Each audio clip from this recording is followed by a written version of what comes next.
সুপ্রিয় দেশবাসী, আপামর জনতা, আপনাদের কাছে আমি গোলাম মাওলা মিজানের একটি প্রশ্ন রেখে গেলাম।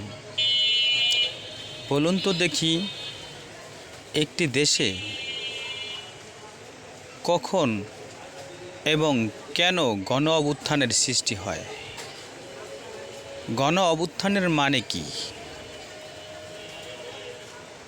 যখন দেশে বৈষম্য সৃষ্টি হয়েছে, যখন দেশে মানুষের অধিকার নিয়ে তামাশা খেলা হচ্ছে,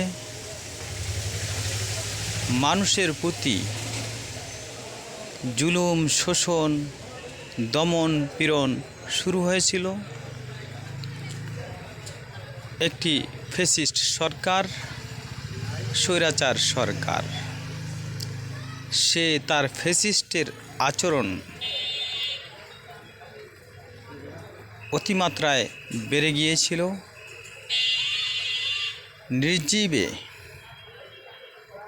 নির্বিকার মানুষদেরকে হেনস্থা করতে দ্বিধা করত না। সমাজ ও রাষ্ট্রে অহরহ গুম, খুন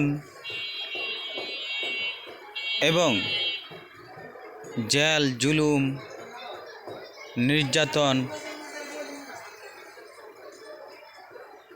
বিনা অপরাধে মানুষের প্রতি অতিষ্ঠ হয়ে মানুষের প্রতি বাকশালী নীতি প্রয়োগ করে মানুষকে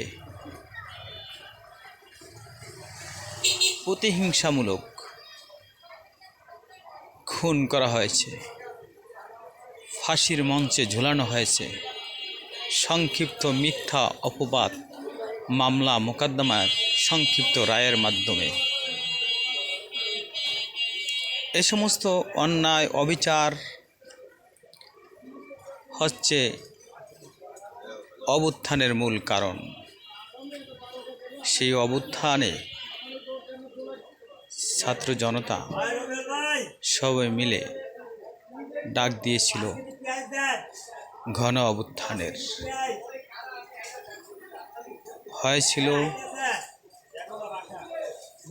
24-এর 5ই আগস্ট, 36শে জুলাই বাংলাদেশে গণ অভ্যুত্থান, যার বিনিময়ে ফ্যাসিস্ট স্বৈরাচার পালাতে বাধ্য হয়েছিল। বাঙালি জাতি 36শে জুলাই, 5ই আগস্ট যখনই আসবে, তখনই বাঙালি জাতির মনে দাগ কাটবে, মনে পড়বে ওই সেই ছাত্র জনতাদের আত্মত্যাগের কথা, শহীদ ভাইদের কথা, যারা নির্বিচারে আহত হয়েছে, গুলি খেয়েছে, পঙ্গুত্ব বরণ করছে, সে সমস্ত ভাই বোনদের কথা, তাদের সেই নিপীড়িত পরিবারের কথা, জুলুম শোষিত পরিবারদের কথা, তাদের কথা মনে পড়ে বাঙালি জাতি 5ই আগস্ট 2024 স্বাধীনতার পূর্ণ অধিকার নিয়ে জাগ্রত হয়েছিল। গণতান্ত্রিক অধিকার পূর্ণ বাস্তবায়ন করবে নতুন বাংলাদেশ, এই প্রত্যাশায়। নতুন বাংলাদেশ গড়তে হলে সেখানে অন্যায় অবিচার, সকল দুর্নীতি থেকে মুক্ত করে, সকল অন্যায় অবিচার, গুম খুনের বিচার কার্য এবং পূর্ণ সংস্কার করে জুলাই সনদের বাস্তবায়ন এবং ছাত্র জনতার দাবি পূরণ, মানবাধিকার সংরক্ষণ করে অন্তর্বর্তীকালীন সরকারের মাধ্যমে দেশ জাতি আপামর জনতা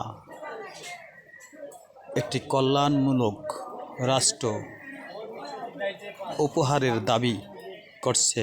ন্যায় ও ইনসাফ ভিত্তিক কল্যাণময় রাষ্ট্র পরিচালনার দাবিতে আগামীতে ইসলামী সরকার, কোরআনের সরকার বাস্তবায়ন করবে ইনশাআল্লাহ।